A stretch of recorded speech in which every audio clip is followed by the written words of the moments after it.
Please subscribe to the channel for more sci-fi HFY videos. The blood pooled beneath him in the blue dark of the den, each drop catching the bioluminescent moss light like falling stars. Marcus Reeves shouldn't have been breathing. The wound across his ribs was deep enough that he could see bone when he shifted. White against red, but his chest rose and fell with stubborn, ragged rhythm. The cubs gathered in the shadows, their 6 eyes glowing amber in the darkness, breath held in their narrow chests. They'd been taught humans were prey things, weak-minded and soft, but this one wouldn't die. One cub, smaller than the rest, crept closer on silent paws, her voice barely a whisper that cracked the silence like breaking ice. "Whoever did that doesn't know what we are." The words hung in the fetid air of the breeding chamber, a place the adults never came because it reeked of youth and ignorance. Marcus heard her through the fog of pain, his eyes focusing on the creature, no taller than a human child, covered in silver-gray fur with facial plates that clicked when she was nervous. She was clicking now. Behind her, 7 more cubs pressed against the stone wall, their bodies tense with something between fear and fascination. Marcus tried to smile but managed only a grimace, blood flecking his lips. "They know what I am," he rasped in their clicking language, words he'd learned during 3 months of failed peace talks. "They just don't care." The cub tilted her head, and Marcus saw confusion ripple through her stance. Her elders had told her humans broke easily, that pain made them betray everything. But this one wore his agony like armor, each breath a declaration of war against death itself. The memory of betrayal played behind Marcus's eyes, even as fever began its crawl through his veins. Ambassador Vex had smiled, or what passed for a smile among the Kael'torn, a bearing of all 4 rows of teeth, when the peace accord was signed. Marcus had felt hope then, foolish and bright. He'd been part of the human delegation for 6 months, learning their customs, eating their fermented grains, even laughing at their humor that translated poorly but carried warmth. Then the doors had sealed. The ambassador's guards had moved like striking serpents, and Marcus had fought God. How he'd fought but 20 against 1 ended only one way. They'd dragged him here to the deep warrens, to this forgotten chamber where cubs were raised away from softening influences, to make an example, to show their young what apex predators did to lesser species. But the cubs weren't watching a lesson in dominance. They were watching something their neural pathways hadn't been prepared for, something that made their training fracture like thin ice over deep water. Humans weren't supposed to smile through pain. They weren't supposed to meet death with defiance burning in their eyes.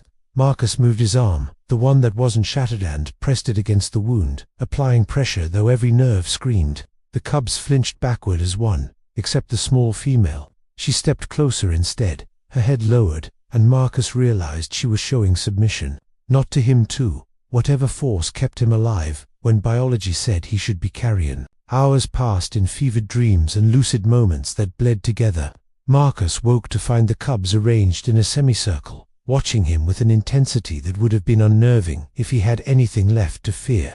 The small one had brought water muddy and probably contaminated, but wet in a carved stone bowl.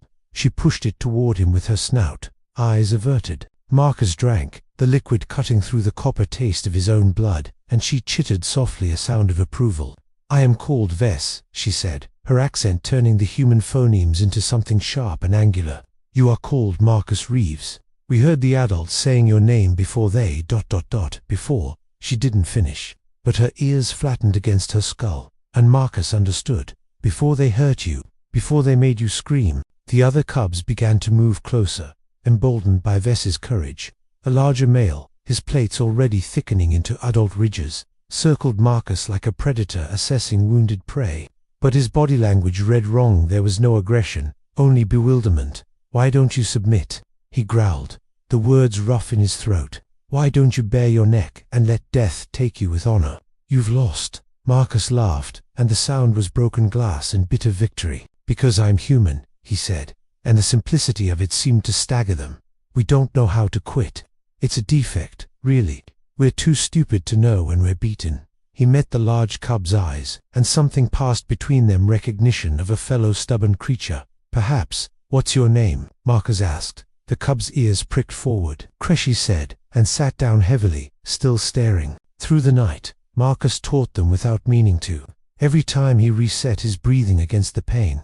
Every time he checked his wound with steady hands, despite the trembling in his muscles. Every time he pushed himself upright when falling would have been easier. These were lessons the Kael'torn cubs had never encountered. Their species was strong, yes, but they accepted the hierarchy of nature.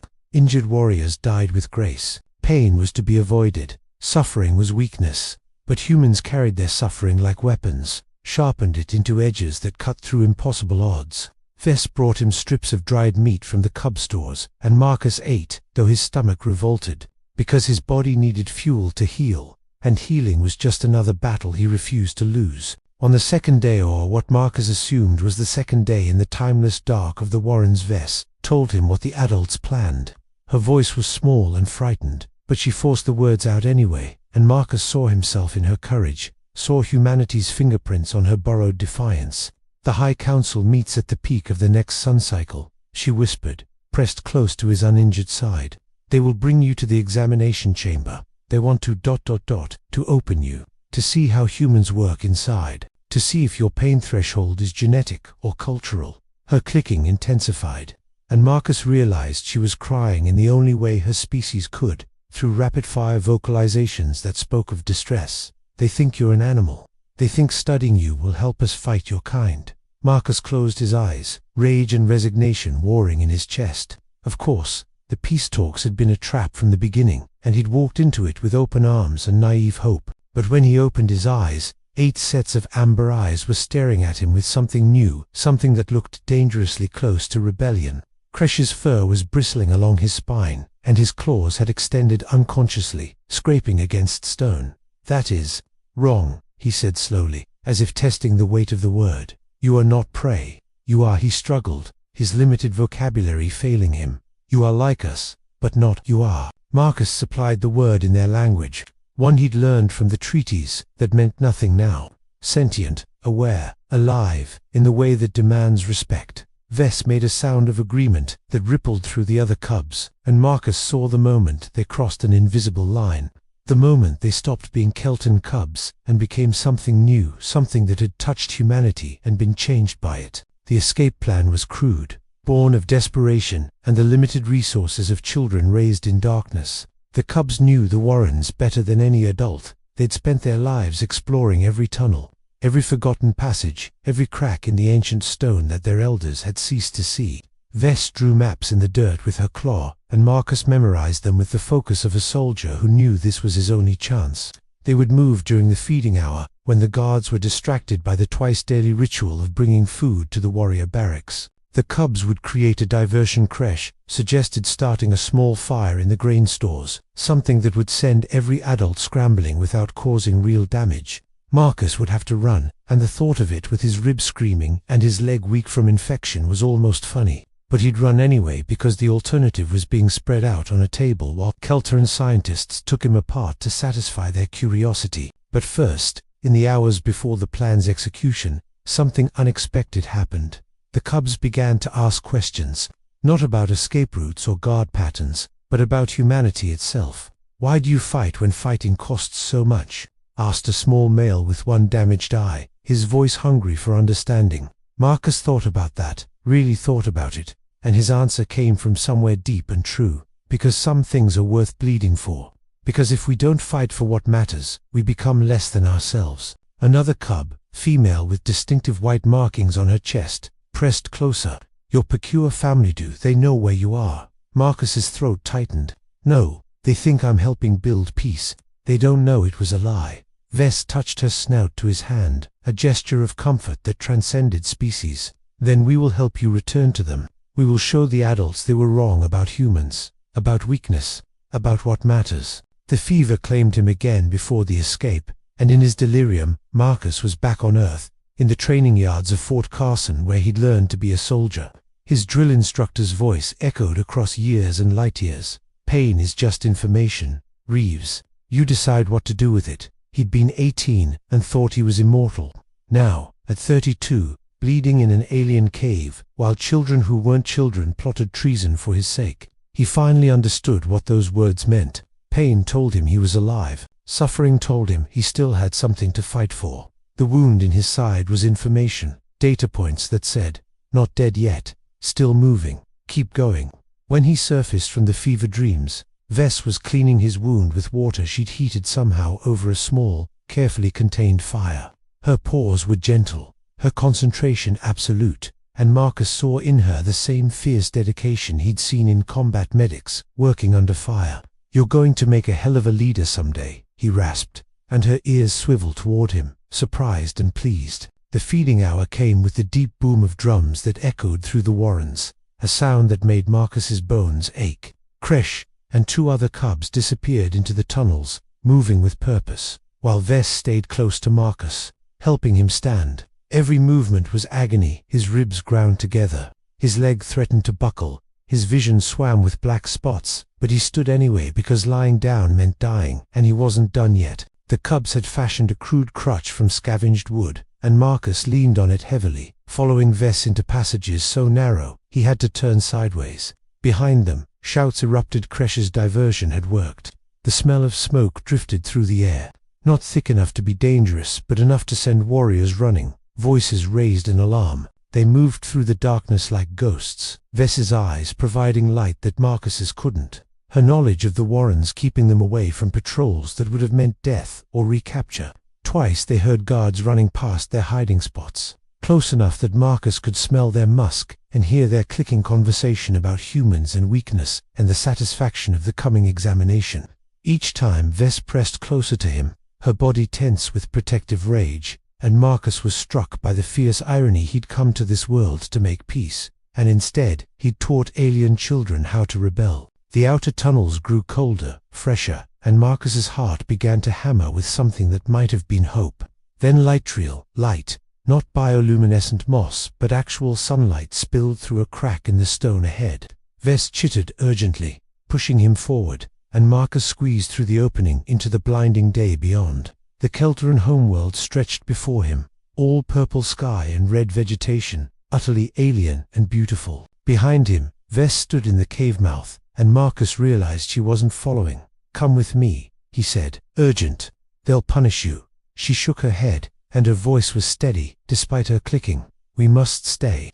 We must teach the others what we've learned. That honor isn't about strength. That mercy isn't weakness. That humans," she paused, searching for words, "that humans are what we should become." Marcus wanted to argue, wanted to pull her to safety, but he understood. She was exactly where she needed to be. Weeks later, after Marcus had dragged himself through hostile wilderness to the emergency beacon, after the rescue ship had come and Earth's diplomats had raised holy hell about the violated peace talks, after the Kael'torn High Council had scrambled to deny everything while simultaneously trying to save face after all of that, Marcus requested one thing before he'd agree to any new negotiations. He wanted to speak to the cubs. The request was unusual, unprecedented. But Earth's government was furious enough about the betrayal that the Kael'torn agreed to anything. They brought Marcus back to the warrens, surrounded by guards and diplomats, expecting some kind of confrontation. Instead, they found him sitting in the breeding chamber, where he'd almost died, surrounded by 8 cubs who'd grown noticeably in the intervening weeks. Vess sat closest, and her eyes glowed with fierce pride. "Tell them," Marcus said softly to Ambassador Vex, who stood rigid with barely contained anger at the cubs' betrayal. "Tell them what you learned from dissecting the others." The ambassador's silence was damning. Marcus nodded. "You didn't just try to vivisect me. You've done this before.